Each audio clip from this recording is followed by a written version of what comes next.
what's up? Stand up and say what's up.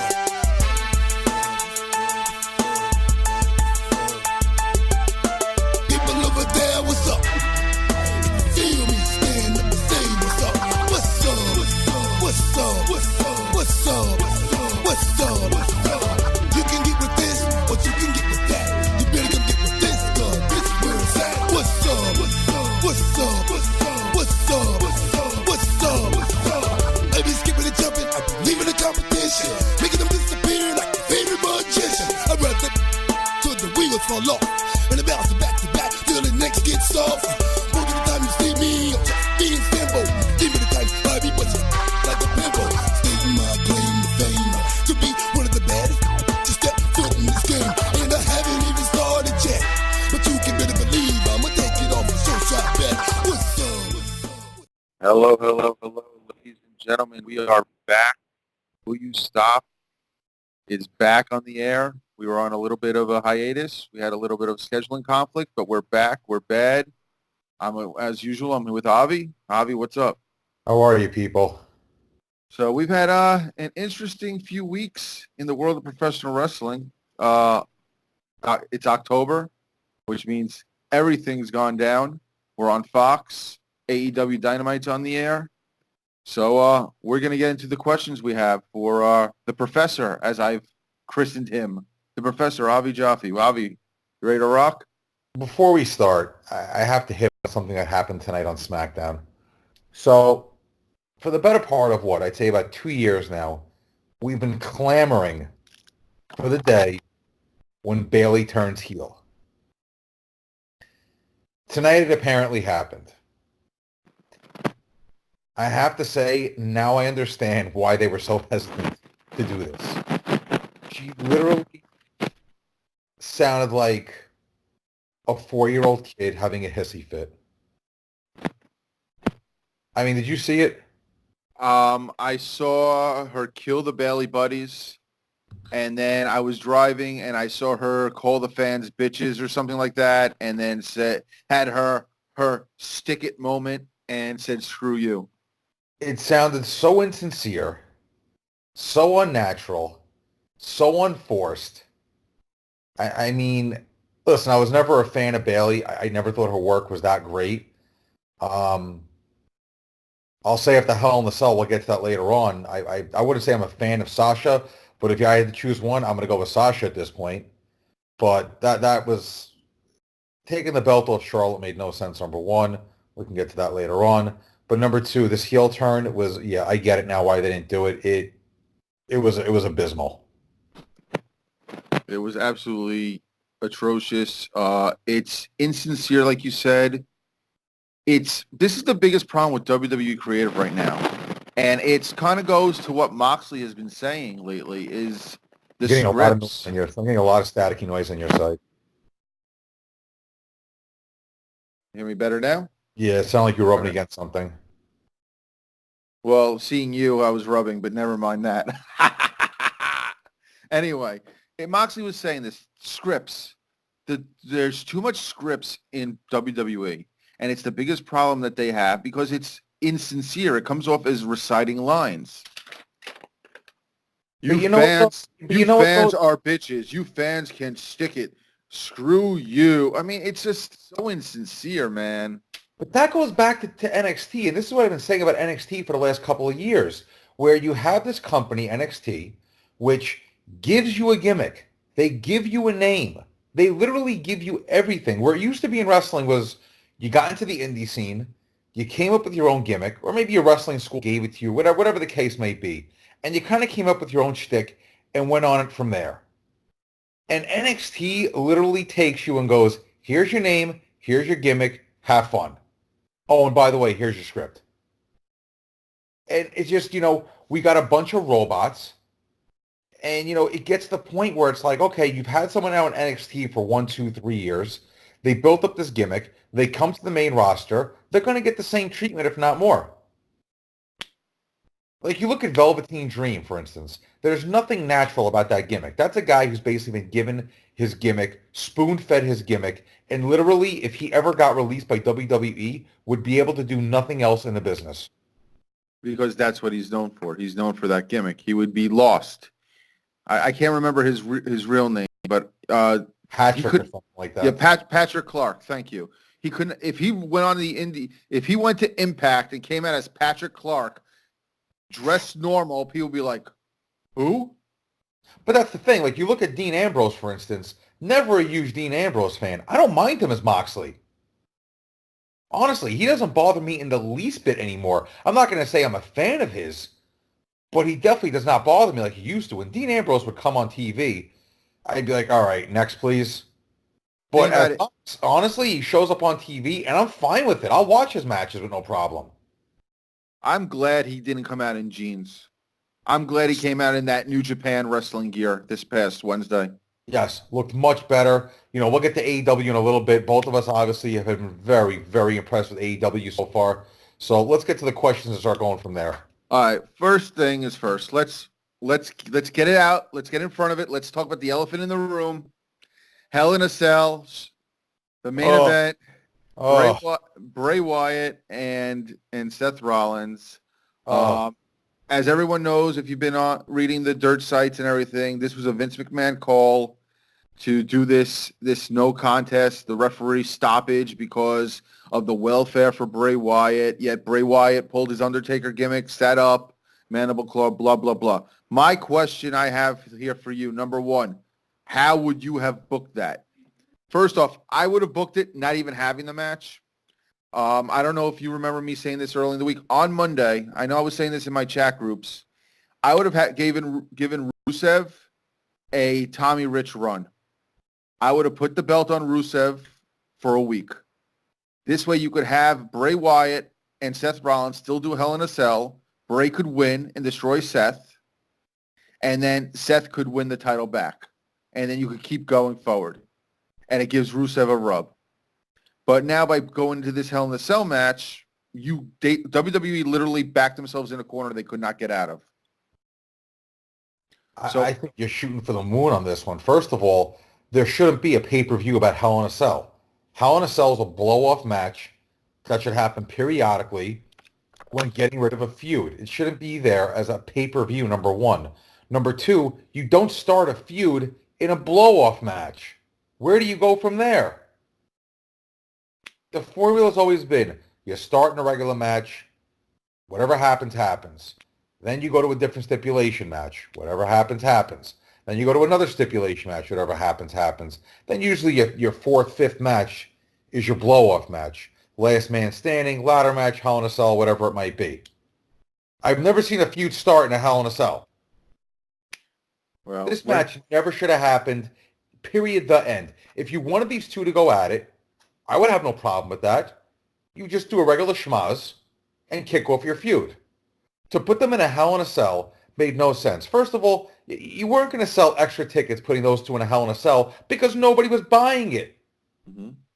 Nobody wanted to see it.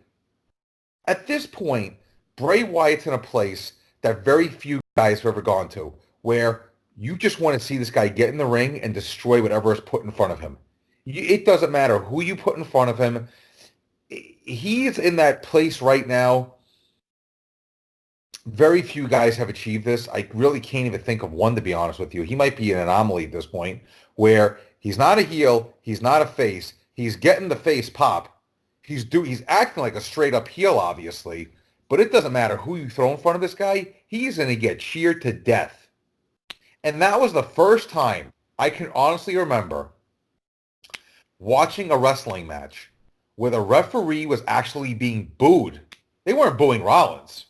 They were booing the referee because they knew they had a feeling the referee was going to count this guy out. And the last thing anybody wants to see is Bray Wyatt losing right now. First, if he loses and you kill the character before it even gets started. This character has so much potential. I'm at the point now where I have to think the majority of fans, I don't think we want to see the belt on Bray Wyatt so much as we want to just see him destroy people. I think that you have a character that everybody is so into. For the first time, probably, I gotta say, since Cena first came on, maybe? I mean, I can't think of anybody else that's gotten this hot on this level where They're a straight heel, obviously. But it doesn't matter what you do to this guy. He's going to get cheered regardless. And if you, God forbid, give this guy a loss, you're going to see a riot in that arena. I love the fact, speaking of the Bray Wyatt gimmick, is that all his promos are done in the Firefly Funhouse. He doesn't do them in front of the crowd. I mean, I think some of them are live, like backstage, but I love the fact that it's that side of Bray Wyatt, the Mr. Rogers side, and then the Fiend is the one who takes care of business. But I want to go to the question I have for you. If you had this match, Vince McMahon comes to you, Avi, I booked this match. I can't unbook it. It's tomorrow night. How do I get out of it? What would you have booked? How would you have ended the match? How would you have booked the Hell in the Cell match this past Sunday? The only thing I could think of, honestly, is I'd have to go old school Taker type style where maybe they have a match, Rollins is destroying Bray, some sort of a run-in maybe from somebody, and then Bray drags him to hell and the smoke comes out of the ring, something to that effect. There was no way out of that match clean. There was really nothing you could do. Putting the belt on Rusev, I think actually would have pissed off the fans, to be honest with you, because I think the fans don't want to see a hot potato title change anytime soon. I think they're okay with Rollins as champion holding on to the belt. Just nobody's okay with Bray losing. There was no way you could have booked this thing correctly. It was such a mess from the get-go. And I'm going to say it right now. I'm going to go on record. I'll say this right now about that Hell in a Cell pay-per-view. That was the worst main event in the history of professional wrestling on pay-per-view. Forget Raws and Nitros and SmackDowns and ECW and AWA and whatnot. If you look at any federation, major federation that's ever had a pay-per-view in the United States, we're talking WWE, WWF, NWA, WCW, AWA, ECW, TNA, Impact. Those are your federations that have thrown major pay-per-views in this country. I have never seen a worse main event than that. Between the booking, the build-up, that fucking red light. You're going to tell me there wasn't one person backstage that said to Vince, hey, listen, this looks like shit as it is with the red ring, or the red cage, rather. Let's get rid of this red light. I mean, they did it with Sin Cara, and it was stupid. People forget, they did that with Kane, if you remember. Exactly. That I was going to say. They did. I think Sin Cara had a gold light, but the red light was Kane. They had a red light with Kane. If you remember, I think the last time they ran it was when he beat up Vader. I think that was at In Your House DX back in like 97. And they never did it again, thank God, because honestly, it looked so stupid. Right, they did it twice. Red light over a red cage is a fucking moron. But honestly, this was one of those things that, A, it never should have been booked. B, the fans knew it shouldn't have been booked. We just want to see Bray Wyatt. We don't want to see him with a belt. We don't want to see him in championship matches. I literally just want to see this guy absolutely destroy someone. The only thing I could think of that came close to Bray Wyatt the way he is now really is Taker when he first came on the scene. He's got a lot of that Taker aura. He's getting a lot of that Taker. People forget when Taker beat Hogan at Survivor Series 91, Taker got a pop from that. Mm-hmm. You can watch that match. That crowd was going crazy. I wouldn't say crazy, but the crowd definitely, you got a pop on that one. Bray right now is literally the only guy on this roster getting a reaction. And I'll be honest, he probably gets the biggest reaction right now in wrestling, in North America at least. He's in that place right now, like I said. Very few guys have gone there, but it's only guys I can think of that have ever gone to that place. Taker when he first popped on the scene. I would say Rock when he was going to his finding his persona right before Survivor Series 98. I would say Austin after WrestleMania 13. Those were guys who are basically heels, but getting the shit cheered out of them no matter what they did. Now, back to Hell in a Cell, I'm going to say this. I will go on the record right now and say this. The match with Batcha and Becky, I'm going to say it right now, is probably the best women's wrestling match in the history of the company. I don't think any women's match has ever come close to that match. Both of them were phenomenal. No botches. They pulled some serious spots that looked really good. One in particular that sticks out is when Sasha is sitting on a chair that was stacked up on the kendo sticks, and Becky comes with the ring. That was an awesome spot. Yep, the drop kick in the corner sitting on the chairs. A guy's going to wind up breaking those sticks. So the fact that, Sasha weighs 115 pounds definitely helped. But honestly, I thought that match was great. That was a well-done match. It was sold well by both of them. I definitely found a new respect for Sasha after that match. And I think a lot of fans did also. I think had she won that match, a lot of fans would have been fine with that. I'm going to say right now, I'm going to go on record. People can disagree with me. People can attack me for this. That is the best women's wrestling match in company history. I'm saying it right now. Yeah, I would I would find it hard to argue that with you. Um, the women's evolution has taken a very downward turn in the last, I'd say, 18 months from how hot it used to be. And, you had Ronda, and she was still green, and she really brought eyes outside the company, yeah, but she was green. She made mistakes. So when she had that whole run, I don't think there was any really great women's matches. And, Becky was gaining steam. She lost her steam. But that match, I would put that on par as, like you said, the greatest women's match What's the that they've clicking? had. I'm hearing clicking. What are you Oh, playing something? yeah, I got a pen. Sorry. I'm taking notes while we're talking so we can answer stuff. I got you. Stop the clicking. All right. Next question. We're going to move to the Wednesday Night War, the hot topic that's been for the last 2 weeks, the Wednesday Night War, AEW versus NXT. I'm going to start with AEW. I know it's only 2 weeks in, but if they keep going with these marquee major matches, do you think they're going to have burnout for their pay-per-views where things won't be as special? No, I don't think so. I think you're at a point now in wrestling where honestly, your weekly shows are better than the pay-per-views anyway. I think the one adage you're getting with the pay-per-view over your weekly show is lack of commercials. But otherwise, I mean, you're going to get wrestling's been this way now. If you think about it, really since the Monday Night Wars. The Night Wars changed everything. Once Nitro came on, and they were giving you, Hogan Luger, Hogan Sting, and whatnot, and then, on Raw, you were getting those matches at the same time. And then really when the war really heated up in 98, I mean, pay-per-views definitely got watered down at that point for the simple fact you were getting pay-per-view caliber matches every week. I think it's the good thing for business. I mean, this coming Wednesday looks phenomenal to me. I mean, AEW is putting on paper, my God, what a show that is. We're going to go through that because that's going to be Wednesday's going to be fun for me. This is another thing I kind of have an issue with. I feel like they're starting to give themselves boxed-in booking. And let me explain before you can respond. They're using these records, right? 1-0, 2-0, whatever it might be for the wrestlers. But what if someone who doesn't have a great record comes on, gets hot with the fans, and you got to switch up your booking? How are you going to explain, why this guy who won maybe 2 matches his entire run is all of a sudden, so hot that he's getting a title match? It's kind of like the Darby Allin and what's his name? They didn't even do anything to earn these title matches. I mean, they had one match, but both of them have losing records.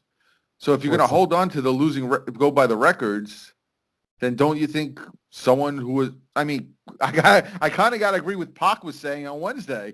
How is he overlooked to get a title match? Dude, you have a guy who's never had a wrestling match getting a title match in a couple of weeks in Saudi Arabia. I mean, well, it's wrestling. It's always been like that, We really want to start comparing AEW and WWE. Come on, let's. UFC guys go off the couch in UFC and go right into title shots. It's just guys in boxing, hang on the couch for 18 months and they're getting title shots. It's just the way sports is now. A lot of things unfortunately aren't earned the way they used to be, and wrestling is also a big part of that. It's just something I think we've kind of grown accustomed to. How many guys in basketball and hockey are getting $20 million contracts right now, and they're barely third-tier players? It's just the evolution of sports, and I think wrestling is the same way with that. I think, really, I don't even think it came out of pro wrestling. I think it came out of UFC and MMA, where guys, who are 48 years old, who haven't fought in 7 years, are getting title matches. What do you think? Evolution of combat sports, in a sense. And what do you think about them not establishing like solid rules? Because for 2 weeks in a row, we saw the referee kind of throw the rules out the window. We had the whole thing when Moxley attacked Omega the first during that 6-man main event, didn't disqualify him. And then he did the same thing when the Moxley match this week when Tully got involved. There was no disqualification. I think they need to establish whether they're going to have disqualifications or not so that there's nothing missing from that situation. What do you think about that? That's old school wrestling. How many times have we seen, matches where a guy taps the referee and gets disqualified in one match, but in another match, the guy throws the referee through a table and he's fine. It's just like it's wrestling. There's no rhyme or reason to it. There are matches where that DQ rule basically has to be there just to get the match to flow or the feud to flow, and there are other times you just want to kind of loosen up on it. It's just it's part of wrestling. It's been part of wrestling forever. How many times have we seen a match where a referee gets tossed aside, guy hits a pin? Then how many times have we seen a match where a referee gets tossed aside and immediately it's disqualification? Yeah, it's true. You're right. It's a matter.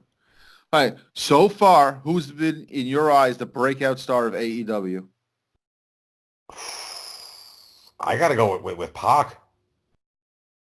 This guy was Mighty Mouse in WWE, and right now, he's getting that great crowd reaction. He had a good match. I love his finisher. I got to go with Pac. To me, he's really kind of cementing the notion that when guys leave WWE, and I think Moxley's doing the same thing, their lack of constraints actually make them better. Like I said, Mox was never a great. When he was Dean Ambrose, I literally had no interest in the guy. Like I said, not a fan of his now, but I gotta say, his work doesn't bother me like it used to. Pac, when he was Neville, I never cared about that guy. I look forward to his matches now. Same. Look at Juice Robinson in New Japan. He was the guy who got new guys over in NXT, and I look at him now. He's one of the top guys in New Japan. Yeah. So once you get those handcuffs off, you see what these guys really are made of.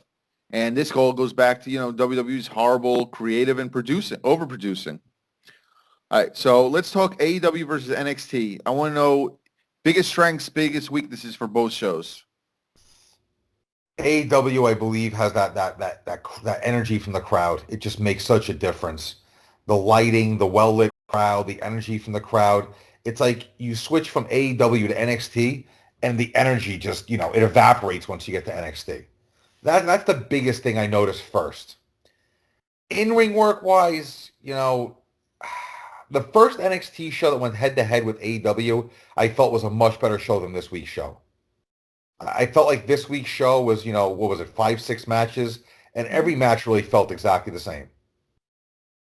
The one thing that bothers me about NXT is the way they end their matches.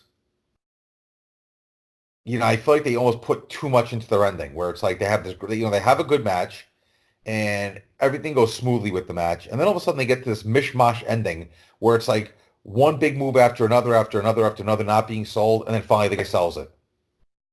So they're relying too much on the false finish and yes, put yourself out over the match. Overall, listen, NXT is not putting on bad shows by any means. I just think comparing it to AEW is a little unfair, and I'll explain why. AEW is live in front of a, 9, 10, 11,000 seat arena, and they're fully energized looking forward to it. NXT is in front of 700, 800 people? Mm-hmm. NXT's got to get on the road. I think the danger with NXT going on the road is I don't know if they can sell it every week the way AEW does. We don't know the demographics of NXT. AEW, they're going to nothing but big cities, it seems like at first. Their first show was in DC. Second show was in Boston. Their third show is in Philly. Where are they going after that? I think West Virginia, which is going to be a smaller market. Right. So we'll see what happens. But West Virginia has always been a very hot market as far as wrestling goes. So we'll see what happens with that. That being said, I don't know if NXT can, their last couple of takeovers, that crowd wasn't too hot, if you remember. There's going to be burnout with NXT too, because you're having pretty much basically what ECW used to have. It's the same people coming in week in and week in and week in. Eventually, they're going to get burnt out. I mean, we're going into, I think, their 4th or 5th week in a row now coming up. And slowly that crowd's getting quieter and quieter because they're getting burnt out because it's mostly the same people. And I noticed something else I've never actually seen in wrestling history before, where they advertise the match happening 2 weeks. I've seen that for pay-per-views. Obviously, I've never seen that for a weekly show where they actually advertise a match that's going to happen in 2 weeks. They used to do that when it was taped, like month, because they knew it was going to happen. But I think I think they're getting a little worried with their numbers. I think that's what this is about. Yeah, I think the only thing that NXT can do that's going to make sense, to be quite honest with you, is they may have to hit the road. I think their best bet, though, if they do hit the road, stick to those smaller college arenas. Hmm. It's just the energy is so different. The in-ring style, like I said, I think the AEW in-ring style is better. Although the NXT style is not bad. Listen, that match, the main event this week with Walter, wasn't a bad match. I mean, Walter's not a great worker by any means, but the matches, I haven't seen a bad match yet out of NXT or AEW. I just feel like the energy coming out of the crowd, the perception is that the matches on AEW are better, if that makes sense. Do you think a lot of that is still contribute to there's still that new car smell buzz going on? No, not at all. I just think the No? matches are better. I just think. Listen, look at that tag team match that opened up AEW this week with the Young Bucks and Private Party. yeah. I mean, I knew that was going to be a good match. I didn't think it was going to be that. That was a great match. I mean, I can't think of a bad match AEW's had so far. The only issue I have with AEW is that they start out with that real high energy for like the first 35 minutes, and then it kind of dissipates for like 20, 25 minutes, and then it comes back up again for the main event, if you notice. It's the middle. So, Yeah, they got that middle is like that lag. yeah, They they got got to fix the middle. I would say maybe think about putting a title match in the middle here and there. They definitely need a secondary belt. They're going for the tag titles now. They have the world title. They definitely need some kind of a secondary belt, maybe a TV title, typical half-hour time limit type deal and stuff like that. I like the fact they're going old school, putting the time limits before matches, kind of getting you to think, is this going to be a draw or whatnot? NXT wasn't bad, like I said. They didn't have any bad matches. The women's match this week was okay. The main event was pretty good. The opening match was pretty good. I think the Riddle-Cole match that opened up the first show was a great match until they kind of schmozzed up the ending a little bit. But like I said, if I had to rate both shows right now, I'd give AEW an A-. Only reason I say A- is that kind of lag in those 25 minutes in the middle. I'll go B plus to NXT. NXT is not putting on bad shows. I think if NXT was in front of a live crowd in a different city week to week, it might make a difference. I just think that the energy at Full Sail is just not there. It almost reminds me of the Disney tapings for WCW back in the day. Well, depending who you want to believe, it's either that the deal was put together so quickly that they couldn't book arenas, or just the fact that Triple H was so enshrined in wanting to keep NXT to how NXT has been that he overlooked the fact of being in the same place week to week. It's one thing when you're taping a month to month and you got people there for the 3 hours, but to be there actually every single Wednesday, I mean, you're in the same place. You're going to get the same people, and they're going to get burnt out. It goes back to those old, Disney tapings. I think their best bet. They don't have to go to big arenas though. They can go to the smaller arenas. I think Big Dave Meltzer was mentioning how they were looking at the beginning of the year to looking at like 5,000 seat arenas, which is a smart move. You don't want to go to those 10, 15,000 seat arenas because you're just going to have a lot of space. I think that's a brilliant move. As a matter of fact, I think both companies look into it for all their shows, those 5,000 to 8,000 seat arenas. Wrestling right now, it's weird because you're at a point now where you have Raw on Monday, you're about to have Impact on Tuesday. Wednesday, you have the Wednesday Night War at both companies. Thursday, you're about to have NWA, I believe.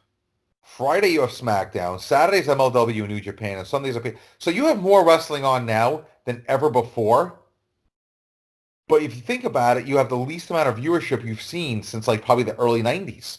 Actually, not even. Because honestly, I was looking at old Saturday Night Main Event ratings. Back in like 91, they were still pulling 10s at 11:30 at night. So this is probably the lowest ratings TV-wise that wrestling's ever seen. But it's amazing that it's getting this much, television time. Is there wrestling burnout right now? Is there too much out there? I don't know if there's too much out there. I just think the issue is that WWE just didn't make any new fans over the last, 15, 16 years, basically. I think you have a big conglomerate. I think you have this weird schmaz of fans that are left over. I think you have guys our age that have just been watching forever. I think you have people that are still around, that stuck around, that came in during Attitude, the same way we came in during the Golden Era and stuck around. And now you kind of have, I hear a lot of fans, I read what a lot of fans write. A lot of them started watching, 2012, 2013, give or take. So you really have a lot of newer fans, but they kind of just replaced fans that stopped watching. But that being said, Wednesday night is not a hot night for any TV shows, but you're still pulling over 2 million people that are watching both shows right now. So they're doing something right. Yeah. So your top-rated show right now on television is This Is Us, and they're pulling 3.9 million viewers, okay? Your top-rated show on television 20 years ago was probably either ER or Seinfeld, and they were averaging, 30 million people a week? Right. That's a big difference. TV, and plus you got to remember, TV itself is totally different. Most people watch on demand. A lot of people are cutting the cord. So you're not getting the same kind of ratings as you might have normally gotten 5-10 years ago. It's a totally different animal out there. So, right. So basically, it's hard to gauge how popular wrestling really is now. I mean, you can look at it from this point of view. WrestleMania just had, 85,000 people. Mm-hmm. Royal Rumble at that stadium in Arizona pulled, 40,000 people? Something like that, yeah. All right. You for the most part, SmackDown and Raw and AEW sold out big arenas. I think MLW just pulled 5,000 people in some dinky little arena somewhere. In San Diego, and they actually outdrew a WWE house show also in San Diego the same weekend. So I mean, you got to look at it in the sense where, it's hard to gauge how popular wrestling is now. It's different in a sense. You're not seeing the old. I remember, back in '98, everywhere you looked, there was an NWO shirt, an Austin shirt, or a DX shirt. There's nobody that marketable where you're seeing shirts all over the place. Not to say Bray Wyatt may not become that guy, especially being on SmackDown now. But, remains to be seen. It's hard to gauge, like I said, how popular it is. You would think it's popular given the fact that Sports Illustrated, ESPN, and Fox cover it as much as they do. You would think it's popular given the fact that it's on, national television 1 to 3 times a week, if you think about it, between USA, TNT, and Channel, and Fox. Mm-hmm. It's just, like I said, it's hard to gauge because TV is just so different these days.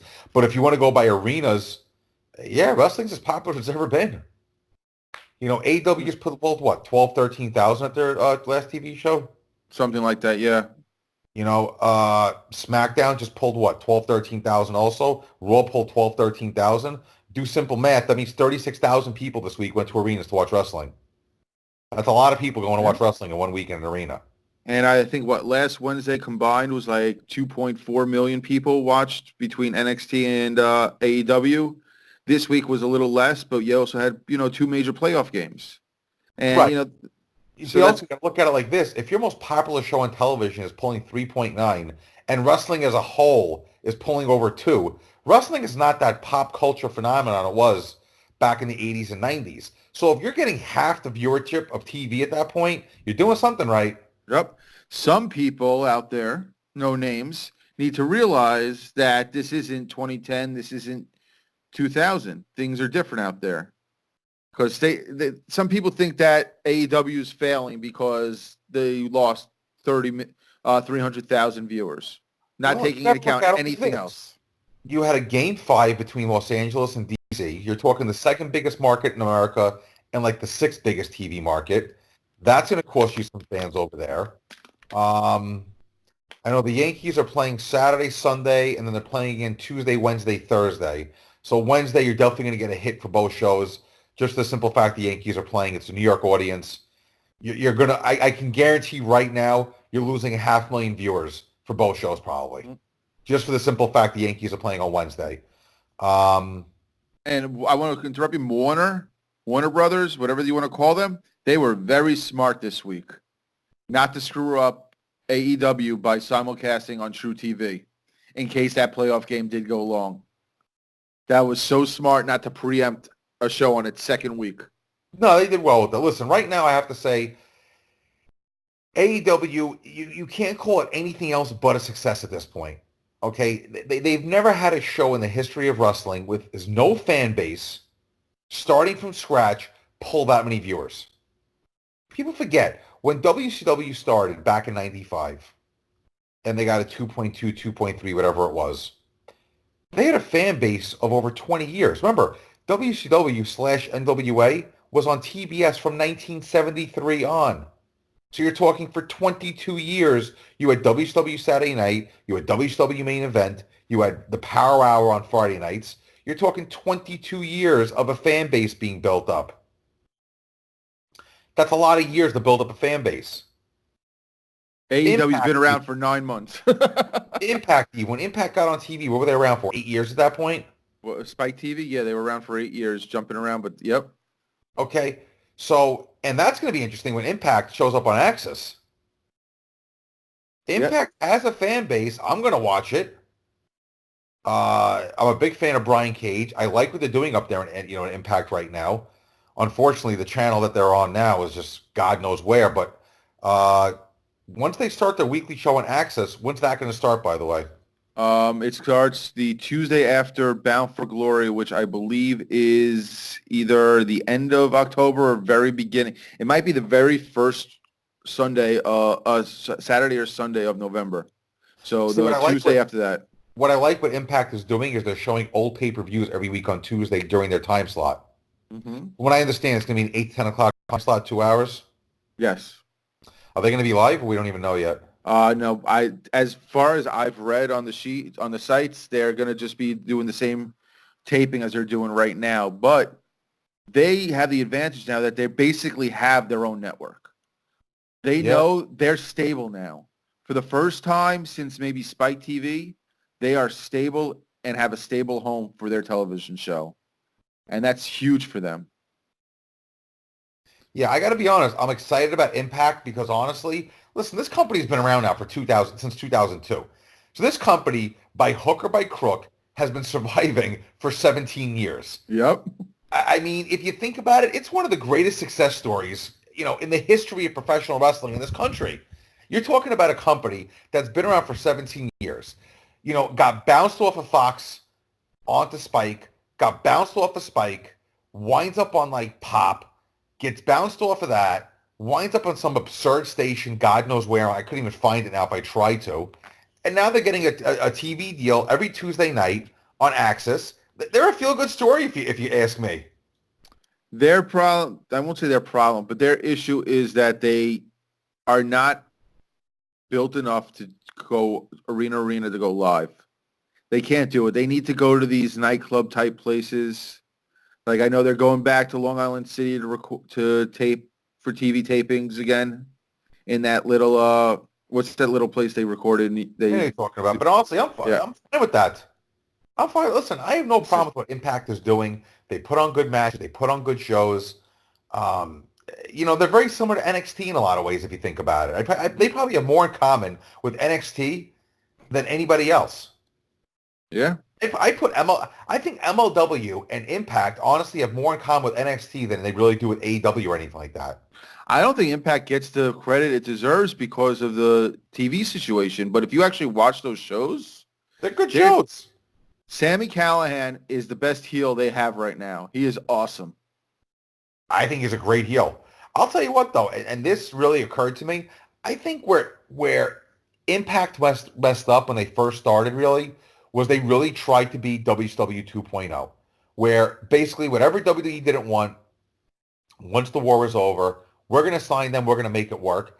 And at that point, I think people were kind of over the war. I think once WCW went down, it was kind of like, all right, let's watch WWE, we'll deal with this. And I don't think anybody really cared for or wanted a WCW 2.0. I think had they just done their own thing like they're doing right now, they'd be much bigger than they are right now. I think by doing their own thing and not trying to be anybody else 2.0, they've almost learned the lessons of WCW's failures, where AEW has also learned those lessons, where, it was just Impact didn't learn. Impact was like, okay, everyone's clamoring for WCW to come back. So let's just grab all the old WCW guys, all the OWE rejects, put them in a giant federation together, and let's make it work. And that just doesn't work. You know, what Impact has finally done over the last couple of years is they've really built up their own roster with And your Sam Callahans and your Brian Cages and, you know, Eddie Edwards and guys like that. Whereas they didn't do that before. They built up their own roster to be WCW 2.0 because they really thought people still clamored for that. And nobody really wanted it anymore. Once WCW went down, it was like, all right, WCW is gone. You know, reboots, as we know, don't always work. right? What's your view on Tessa Blanchard and all her intergender wrestling she's doing? I love it. I think she's awesome. I really do. I hope she winds up in AEW somehow because I think she would have such a great time in AEW. Well, it looks like she's going to win the X Division title, honestly, because she's in that Ultimate X match at Bound for Glory, so that's going to be interesting. And you know, she has an in with AEW. Her dad's working there, but Yeah. but as far as AEW and Impact, I like the fact that they're doing the opposite of what Impact did when they first started. When they were NWA TNA, Jarrett pulled a Jarrett, took the title and it was Booker, and made a lot of mistakes. And I like the fact that the Young Bucks have literally said they haven't wanted to win a single match since AEW started. Tony Khan kind of overwent them and had them win a couple of matches, but the fact that they put over Private Party was the smartest booking move they can do. I was shocked, by the way. I think that was an awesome thing to do. Because I think as big of a buzz as they got and a fan base they got right now, if they would have gone over Private Party, I think some people would have shit on them.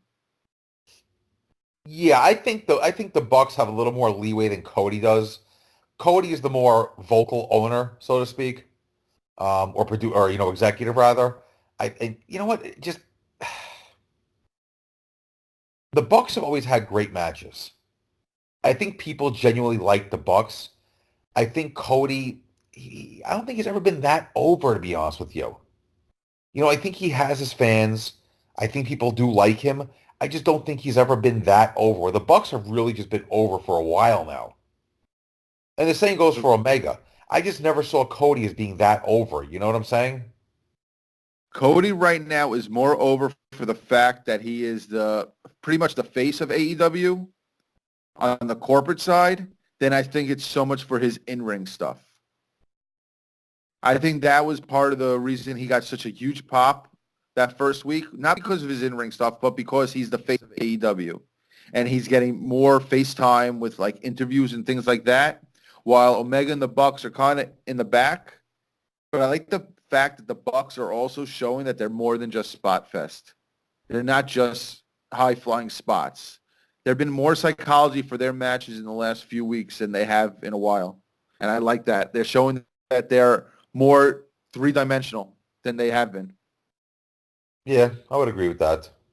I want to switch gears over to, this past week, the NWA showed their first TV show, NWA Power, with 3 R's.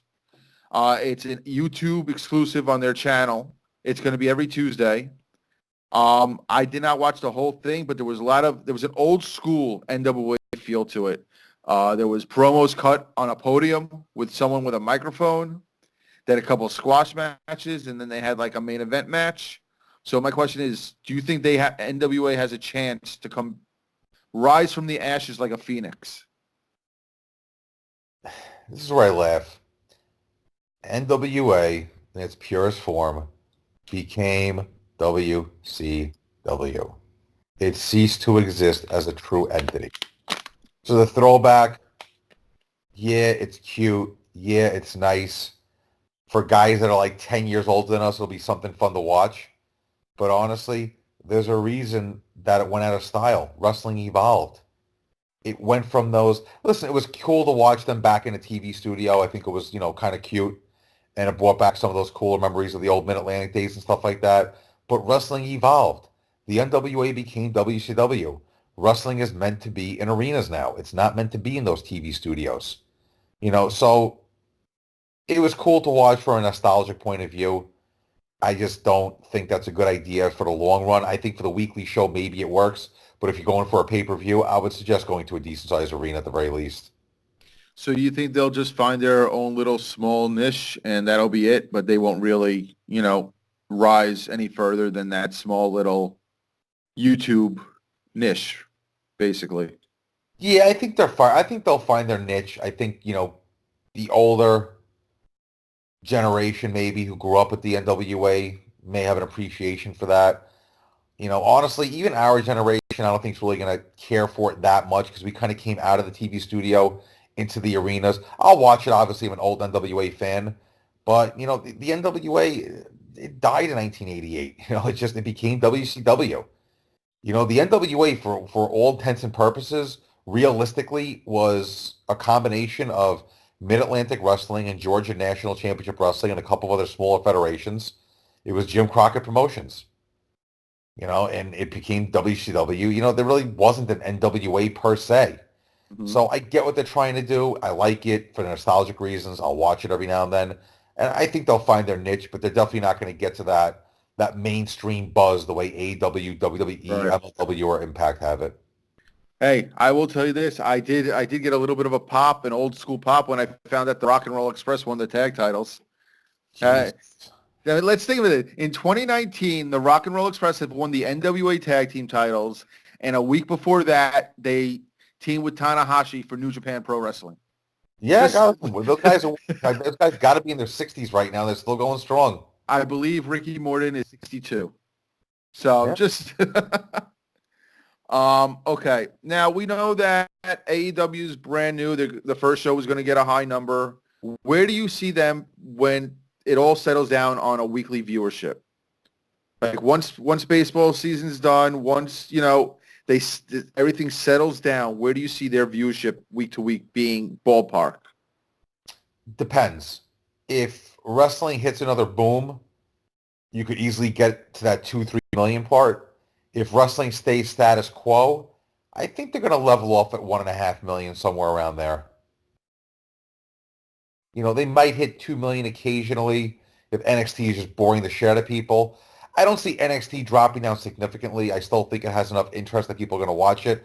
Like I said, I watched this week. It's not a bad show. It's just the old dog in town, basically. It's just, if they start touring, you may get more viewership just based on the energy. But AEW is the new kid in town. They're kind of giving the fans what they really want to see to a degree.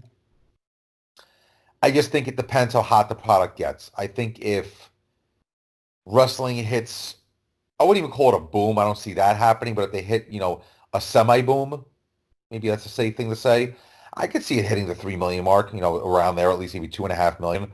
I think, like I said, if it stays status quo, I think 1.5 million is definitely doable. And how about this one? Do you think that there's too much replays of both shows and it hurts the numbers? And like 24 hours after NXT is on, it's available on the network. You can watch it on demand. There's an immediate replay of AEW for the West Coast. And then between TBS, TNT, and True TV, there's at least 5 replays over the weekend. To me, that takes away from the fact of it being destination TV. The fact that if you miss it, I'll be able to just watch it later on. I'll watch it tomorrow over the weekend. But do you think that hurt? That's TV. That's TV now. When was the last time you turned on the TV and actually watched the show? Everything is DVR these days. Everyone DVRs. People don't want to sit through commercials. Everyone records things. Everybody's going on demand. I mean, listen, NFL games are watched more now in NFL Red Zone replays than they are doing live. TV's evolved. Everything's changed. It's a whole different world. Back during the war, unless you had a VCR ready to go, you had to watch Raw. You were getting the replay of Nitro. But unless your VCR is ready to rumble, you kind of had to watch it when it was on. Now watch whenever you want. All right. My last question, and this is one I really thought about because I found it like in my head. It was interesting. Do you think Vince McMahon is really worried about AEW when it comes to like Raw and SmackDown, or do you think it's more of Triple H having his eyes on them than so much Vince? Seeing that AEW's on those Wednesdays, they don't really interact with the Raw and SmackDown ratings per se. So you think Vince is more concerned with his bookends of the week, and it's more Triple H keeping an eye on what AEW is doing? Between Raw, SmackDown, and the XFL, I don't think Vince knows what day of the week is most of the time. I don't think So, he's known for about 20 years, but that's besides the point. yeah, I don't think he really cares about AEW. I think it's more Triple H and maybe Paul Heyman getting in his ear about it, and possibly Eric Bischoff. I just don't see him paying much attention. And listen, it took him a good year and a half to almost 2 years to wake up at WCW what they were doing. Which is funny about Vince because Vince went after the NWA. He went after the AWA. And, then all of a sudden he's sitting there as a lying dog when it came to WCW. I don't think he has the time to even pay attention to AEW. I think it's Triple H, Paul Heyman, Eric Bischoff, guys like that that are going to pay attention to AEW more than anything else. I was guilty of this. I'll admit it, but I think the people who think that AEW is going to change the way the culture of Raw and SmackDown are done, similar to how the Attitude Era was born with WCW, are sorely mistaken. I don't think there's any reason on those days for Vince to change the way he's doing things because there's no one breathing down his neck like that. I don't think Vince needs to change at this point. He's got $1 billion from Fox. What are you changing for? He's also got exactly. He's also got a. You got $5 million from Saudi. Change for who? Change for what? Mm-hmm. He's got a huge war chest now. Back then, he was close. He might be going out of business now. He doesn't have to worry. Let's talk about Saudi. They had a big press conference today. Brock Lesnar against Cain Velasquez. And now Tyson Fury, who I honestly didn't hear about, never heard of, didn't know who he was till last Friday, against Braun Strowman. Obviously, the money's being thrown out for Saudi Arabia because that's where it's happening. What's your thoughts on it?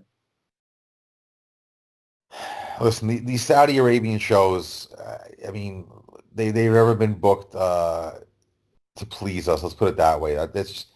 It's Vince making his $500 million and making the Saudi government happy. He brings over a show. He makes nice fireworks. He shows it on the network.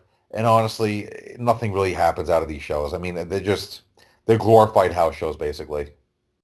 All right, well, what about Cain Velasquez signing a multi-year deal with WWE? God. Why is this guy not in the gym? I'm not trying to body shame you, Cain, but come on, man. You've been working for AAA for a couple of months. It's not like you just rolled out of bed and came to a SmackDown taping and decided you want to be a wrestler. You've been working in AAA for quite a bit now. What's going on? I understand you were never like a huge guy. You were never cut. I saw some of the footage 10 years ago when you fought Brock, but come on. like seriously, I look better. Come on. Yeah, seriously. Hit the fucking gym, number one. Number two, we have no idea what this guy's going to be like in the ring. But here's the thing. I think Vince is going to have to realize at some point, nobody gives a shit. Like, seriously, nobody cares. Okay, great. You beat Brock Lesnar in UFC 10 years ago. Nobody gives a shit. Would you think Cordemer would have had a bigger reaction than Cain? I honestly, I don't think anybody from UFC is honestly going to get that big of a reaction in WWE. Wrestling fans, we're a fickle bunch. We cheer for celebrities, and then at some point we turn on them, if you notice. Mm-hmm. It's almost like we want our guys, we want our wrestlers, and anybody else will deal with you for a little bit, and then you got to go in your very little way. I can't think of any celebrity or anybody outside of WWE that really lasted that long, if you think about it. Can you name anybody? Let's be real. I think Ronda Rousey might be the longest run as a celebrity. And she was getting booed after a while. Listen, yeah. Mr. T got booed at WrestleMania 2 against Roddy Piper, who was the number one heel in the company. Wrestling fans, we like our wrestlers. Celebrities will kind of deal with for a little bit, but you kind of need to go away once you run your course.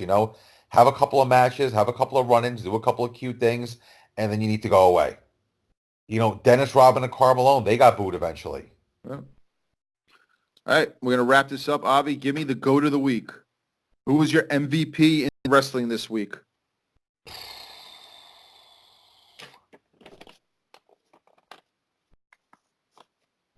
I got to go Chris Jericho. I'm going to agree with you. I was going to say Chris myself. Go ahead. Tell me your reasons why.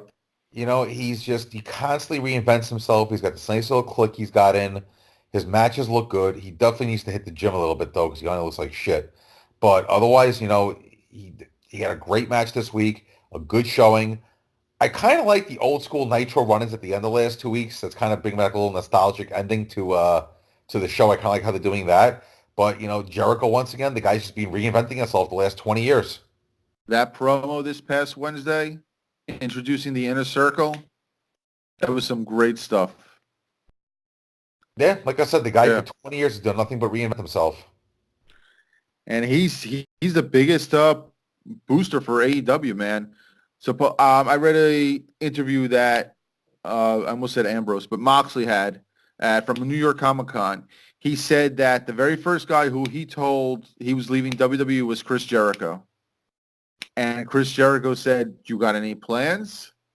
And he goes, "I don't know." He said 5 minutes later, Cody Rhodes called him. So,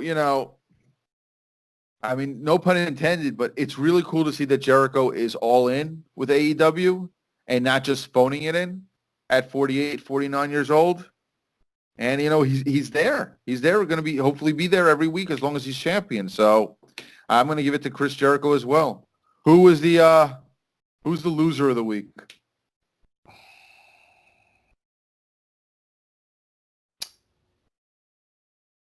I'm going to have to go with WWE, and I'm going to tell you why. Sunday night, you gave us a half-decent pay-per-view, a good pay-per-view, I'd say, with quite possibly the worst main event in the history of the business, and you did not even acknowledge it on Monday night. You literally ignored it like it didn't even fucking happen. You knew the fans were pissed off. Mm-hmm. You knew everybody was pissed off. What WWE could have done was acknowledge the fact of how much it sucked. I remember once ECW ran a pay-per-view. I believe it was Heat Wave 97. It was their second pay-per-view. And the lighting sucked and the matches were kind of just blah. And I remember Paul Heyman ran a promo for that year's November to Remember, I believe it was, where he goes, Heat Wave 97, yeah, it sucked. We're going to make up for it, though, November to Remember. That's what WWE honestly should have done on Raw. Just kind of made fun of it and said, listen, last night sucked. Tonight, we're giving you a main event. And just giving us a good match. And I think at that point, all the fans would have said, you know what? You're not fucking with us. Because honestly, WWE really does fuck with their fans. I think Brian Alvarez put it best. They literally tell you fuck you to your face every single week. They say, we're not going to give you any good matches. We're going to give you some subpar matches. We might throw a good one here every now and then, but it's not going to be a good one with guys you want to see. We're going to give you a main event, Hell in a Cell, Bray Wyatt, Seth Rollins. You don't want to see it? Too fucking bad. You're going to see it anyway. And guess what? You're going to tune in the next night on Raw, and you're going to tune in on Friday night to SmackDown, and you're going to tune in Wednesday night to NXT because we know you're going to tune in. Where else you're going to go? And he's right because, during the Hell in a Cell, there was trending cancel the WWE Network and all this stuff. And honestly, they went from, I believe it was 2.5 million on the season premiere to 2.3. They only lost 200,000 people. That's normal for WWE Raw. How many times in the last 15 to 16 years have I said I am not watching WWE anymore? Every single damn day. It's at the point now where literally they gave us the worst fucking main event in the history of wrestling pay-per-views. Think about what they did. They took the guy who was beyond over in Bray Wyatt, put him up against the champion that pretty much everyone kind of accepts as the champion, threw him in a red Hell in a Cell with a red light, and just gave us a bullshit match. Let me just understand the logic behind this. Bray Wyatt takes out this gigantic fucking mallet and starts cracking Seth Rollins with it, who cracks him back with it. But when the regular size sledgehammer comes out, then we've had too much. But it's a toy mallet. It's like Harley Quinn uses that. It doesn't kill Batman. It just knocks him down. But the little sledgehammer, that's what we've gone too far. Not the big one, not the giant one that we've never seen before, but this little dinky one, now we've gone too far. And then I love the fact that he just gets up. And then the fake blood. Come on. The fake blood from Seth Rollins. My favorite is the fact your world champion has a finisher that people kick out of on a regular basis at this point. He's hitting his finisher 5, 6, 7 times. And people, can you imagine Hulk Hogan hitting a leg drop 7 times and somebody kicks out? Well, it kind of reminds me of when WrestleMania 7, Savage hit 5 elbows in the Warrior, and the Warrior still kicked out. Oh, man, how Savage agreed to that till this day is beyond me. So, it's so bad. Like, the curb stomp is a cool move. But after the 7th time of hitting it and the guy knows selling it and kicking out at 1, I have to say, I think Seth Rollins needs a new finisher. Well, he moved to the pedigree. He went back to, his Kingslayer part when he was doing that, and that didn't take down The Fiend either. See, I have to say, actually, speaking of which, tonight's match on SmackDown really wasn't that bad. Roman and Seth? Yeah.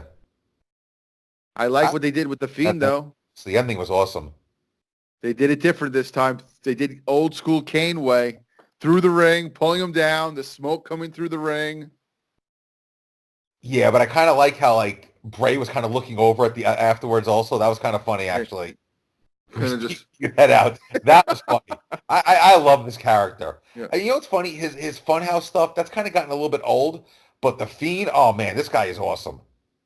Okay, I think, honestly, at this point, if they got away from the Funhouse stuff just for a little bit, maybe a couple of months and just had The Fiend coming out attacking people, that would add to the character. I want to, speaking of SmackDown, what's the point of this draft? It's so dumb. You haven't had a split. You're basically putting people back on Raw that have been on Raw and make it like it's some big change. And can the Fox Sports people look any more bored and out of place trying to put over WWE than they were doing during these things? What was with the fucking robot? That's that Fox. That's the football robot. I know who the fucking robot is. What about the executives in the war room celebrating because they got Roman? It's like, come on. I get you trying to make it more realistic, but it's only so far you can go when it comes to wrestling. Everyone knows wrestling's a work. You can't. It's only so much you can do. Listen, it goes back to what I was saying. WWE on a weekly basis insults the fans, insults our intelligence, basically says "fuck you" every week. I mean, let's look at the last. Give me your Google machine. I want you to pull out the last 5 pay-per-views in order, and let's just look at the main event that was given to us for all 5. So let's say we're going to start at WrestleMania then, right? Yeah. All right, let's look at all 5 main events that we've gotten over the last, say, 5 months. All right, well, we know WrestleMania was the triple threat women's match. Right. Enough said. Really? We were on 34. That was 34, right? No, it was 35. Wow. I got to see I don't even know what came after that. Wow, they listed Shield's final chapter as the following pay-per-view. That's ridiculous. You see what I'm saying now? Okay, Money in the Bank was the next official. And what was your main event there? I'm getting there. It was the men's Money in the Bank match. When that was the whole thing where Ali looked like he was going to win, and then Brock came out of nowhere. Right. Pushed him off. Garbage finish. Next.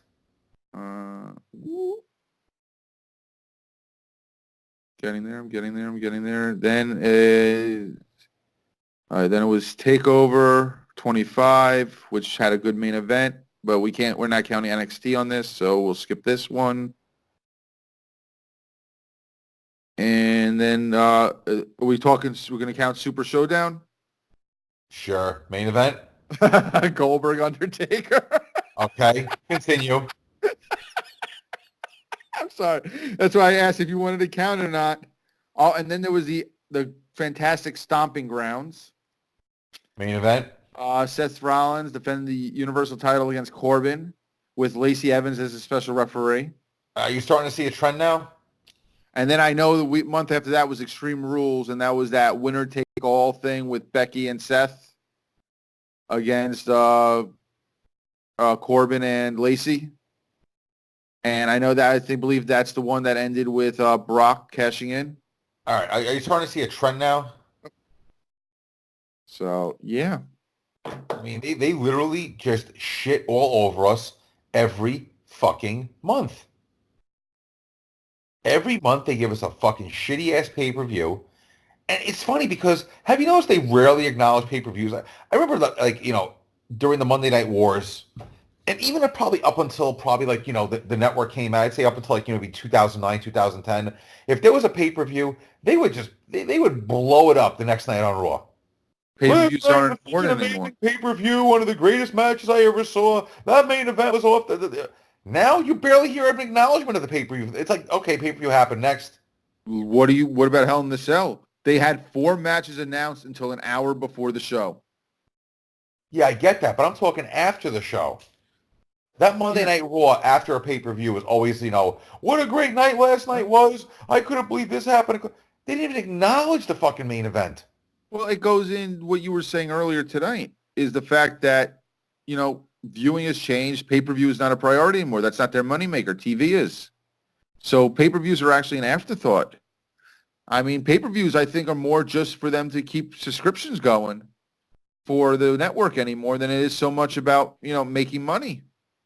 Yeah, I mean, listen, it's just their way of just, shitting on the fans like they always do. Yeah. I think WWE would be wise and be fine if they cut back to eight pay-per-views a year instead of 13 or 14 or whatever it is they do. Fuck that. I say go back to the Big Four. So, I mean... Really special. I say you go back to the Big Four. I'd say Big Five. I always love King of the Ring. I think you go Royal Rumble, WrestleMania, King of the Ring, SummerSlam, Survivor Series. But I'll say this as well. I think, SummerSlam is just typical SummerSlam. I think for Survivor Series, it should be Raw versus SmackDown. 5-on-5. Go old school. But I say you go 5-on-5, but I think you still have to have your world title match. Do you still do what they've been doing and do like the champion versus champion type stuff? Or do you just keep those separate and just have one single Raw versus SmackDown match, 5-on-5? No, my humble opinion, I think that neither show should have their own world title. I think there should be one world champion for both shows. I think your U.S. champion, IC champion should be the main champions for those shows. Give them some credibility again. But otherwise, if it's status quo, both of them get their own match. You go back to 5-on-5. I think you should go back to the, and the way you set it up is, Royal Rumble gets a shot at WrestleMania. I think the King of the Ring winner should get the shot at SummerSlam. Survivor Series is Survivor Series, like I said. I think you have to go with your Big Five. And what, and then I guess have the 2 Saudi shows as like specials? Because they're not going to get rid of the Saudi shows. I mean, nobody gives a shit about the Saudi shows. I haven't watched one Saudi show yet. Oh, you haven't? I'll tell you what they should do, though, is I think it'll be a great idea is once a month on a Saturday night, televise a house show. Mm-hmm. I knew you were going there with that, too, because we've discussed that in the past many times. Why not televise a house show? I think house shows are... Everybody likes a good house show. Just the lighting is different. Everything is different. It's just fun to watch. Yep. Well, I will tell you this. I'm going to have a lot to say about AEW next week. Yeah. Because Wednesday night, I'm going to experience it. Yes, you are. You're going to AEW, and that's a damn good show to go to. What are the matches? What's the rundown so far? Oh, okay. First off, you have 2 of the tag matches for the tournament. You got the Lucha Brothers against the Luchasaurus Express. That's going to be I love Luchasaurus. SCU, and they're going with the original members. They already announced on the first show it's going to be Daniels and Kazarian against the Best Friends. And the Best Friends, of course, will have your favorite guy, Orange Cassidy, with them. Fucking Orange Cassidy. You got Britt Baker against Rio for the women's title. Chris Jericho against Darby Allin for the world. Oh, sorry about that. I thought Bray was here. Yeah, I get these weird pop-ups every now and then. I thought the Fiend was coming. Shit. Darby Allin against Chris Jericho for the world title. That's going to be a good match. I like Darby Allin. Yep. And they announced that Pac is going to team up with Crap. I forgot who he's teaming up with, but it's against Omega. Oh, Moxley against Omega and Hangman Page. It's a solid match right there. Also, that's a solid card. What is NXT going to do against that? There's nothing. I think they went big on their first show to go head to head, and now they're just settling in and doing what they're going to do. And I honestly don't think they care that much about the ratings. I honestly really don't think they're making as big of a deal of it as the IWC does. I think if anything, they went on to take away a little bit of the ratings from AEW, to be honest with you. That way AEW can't just make it their night the way Raw, has Monday, the way SmackDown now has Friday. They just basically did it where it's like, no, it's not going to be your night. You're going to share it. Doesn't matter if you win or not. You're still sharing it. Yep. It's just a takeaway. They don't care if they take away 500,000, 750,000. They just want to take away something.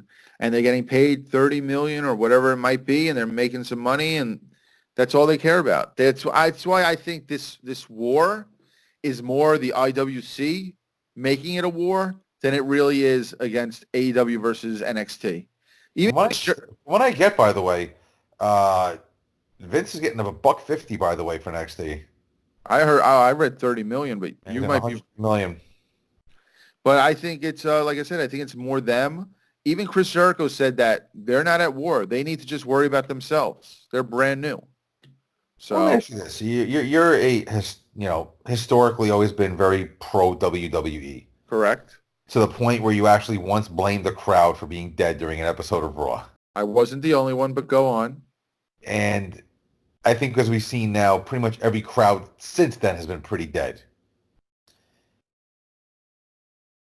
As a longtime WWE supporter, where do you see the state of WWE right now? The whole universe.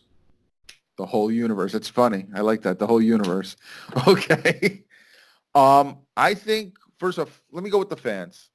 I think there's a very big difference between AEW fans and WWE fans. I think the WWE fans are people older, our age, bringing their kids, while I think the AEW fans are those younger fans who want something different, who don't want PG. I think the millennials are more geared towards how we were back in the 90s, where they want something not PG, something a little more violent, something a little more rated R, if you will. And I think that's the disconnect that WWE is having, is the whole fact that they are staying PG and they're not catering to the fans. They're catering to the corporate. And that's a huge problem that WWE has too many masters to serve.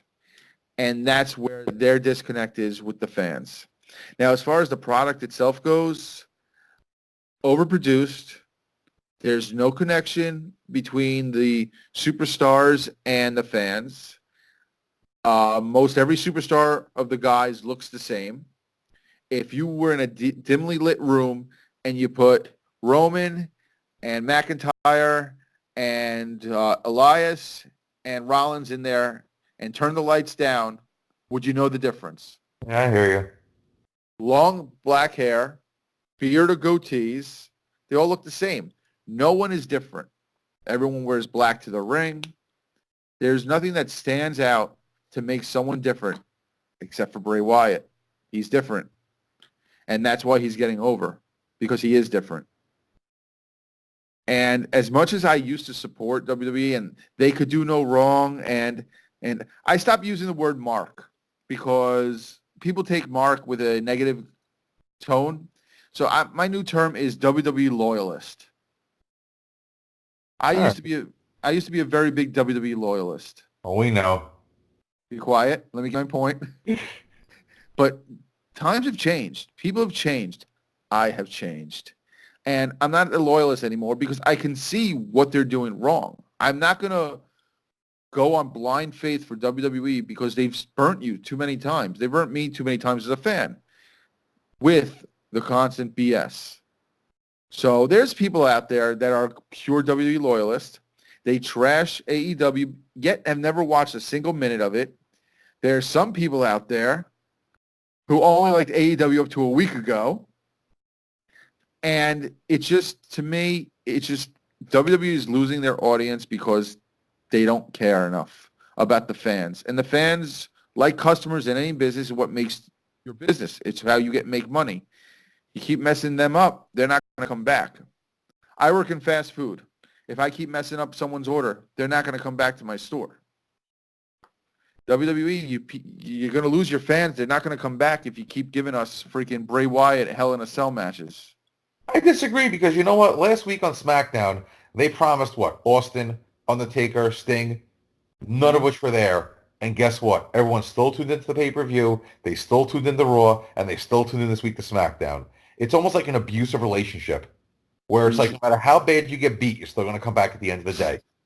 You know, it's almost like, and they know it too, and that's why they treat us the way they treat us. They know, okay, yeah, you hate us so much, you'll be back next week. It's going to take a mass exodus for them to realize what they're doing. And I've said this before, honestly, Vince is out of touch with today's youth. How can a 73, 74-year-old man possibly know what a 18-year-old, 17-year-old is into? I mean, let's be real. It could get worse because, honestly, that guy's not going away anytime soon. He's going to die writing Raw. Oh, and yeah. It's going to happen for at least another 20 years the rate he's going. So this guy could be 85, 86 years old, still writing TV for all we know. Is it possible that the corporate structure of WWE can pull him out? No. No, because he owns the majority, right? He is the one. That's it. End of story. Well, for better or worse, this is where we're at. I mean, a lot of people are blaming Paul Heyman for the state of Raw, but, you know, the bottom line is who calls the shots? In the end, who calls? There has not been one change of any sort on Raw since Heyman got there. And what's Eric Bischoff doing? I don't know if I want to contact someone and try to find out exactly what his job is. I mean, is he just a liaison between WWE and Fox? That's what I've heard. So he's got nothing to do with creative, that means. Yeah, from what I understand, they wanted his experience in dealing with, TNT and TBS back in the day. Because I guess Vince McMahon doesn't have an experience dealing with television companies. I don't know.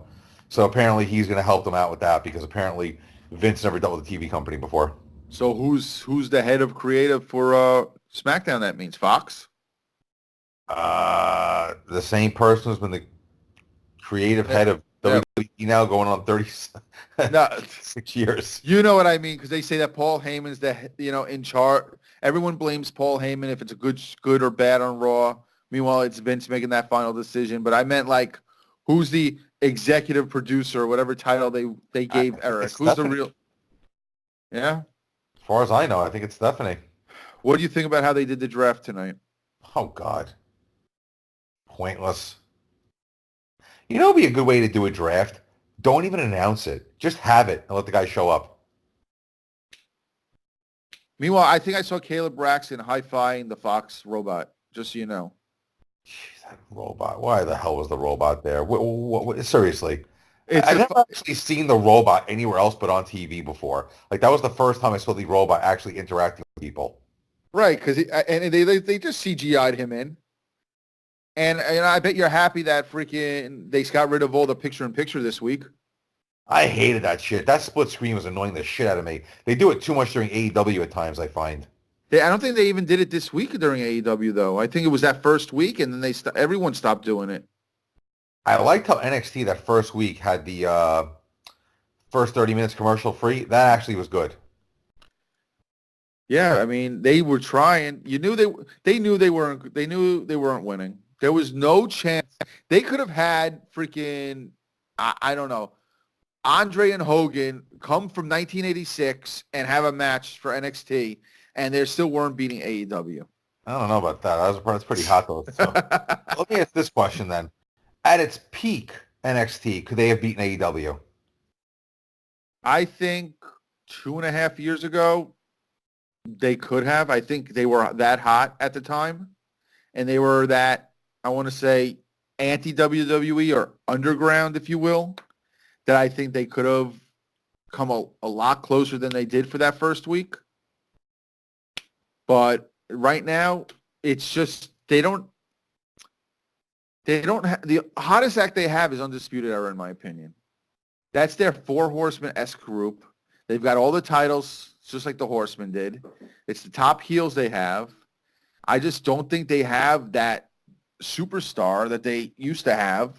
I mean, say what you will about Bayley and Sasha. They were putting on those matches that brought the fans in. I mean, they had brought in Jushin Liger to the first show in Brooklyn. I don't think Jushin Liger would come to NXT now. Yeah. So, I mean, I have one last question, and then we're going to wrap this up for tonight. Who do you see as the headliner this year for the Hall of Fame? Good question. I know who I heard the rumor is, but I'm curious who you think. I have no idea. What do you got? NWO. I heard that they're Hogan, Hall, and Nash as the NWO are going in, and that's going to be your headliner. I mean, who else is left at this point to go in? There's only one, and they're going to save him for a really bad year. The Rock. I forgot about that. Is Luger in? Nope.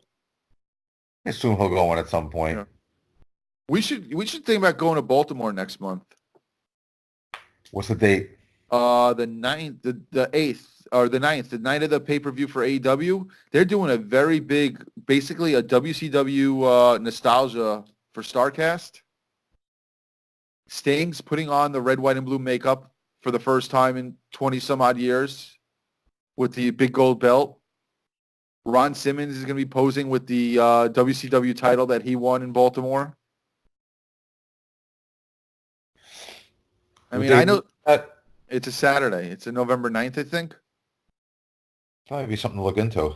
I mean, I know someone who's only 45 minutes away and still won't go. He's such a huge WCW fan. You know. Anyway, that's going to wrap us up tonight. I think we unpacked quite a lot. I mean, I know we didn't touch on everything, but, you know, the Wednesday Night War is upon us. We're going to keep going with that. WWE is going to keep treating us that we need to go to a shelter to get going.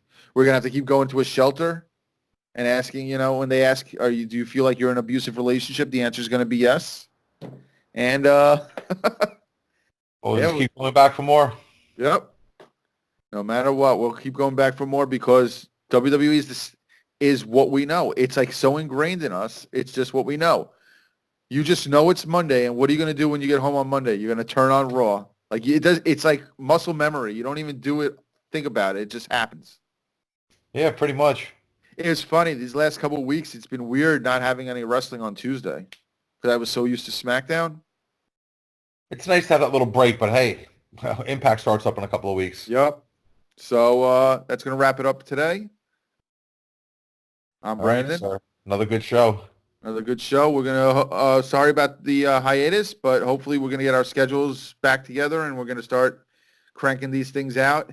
And maybe one day I could convince your brother to come on the show and he doesn't wuss out and I could call him out on his BS. Hopefully soon. I do like how the fact how you go radio silent with him. You just don't even bother. Yeah, I see he pissed you off yesterday. It was to the point like, you know what? You're right. They're a failure. They're a failure. You're right. I just can't listen to it anymore. You finally pushed you to the point that you had to say something. So, that's going to wrap it up for us. All right. Until next week, guys, keep your questions coming. All right, we'll talk to you soon, guys. Thanks.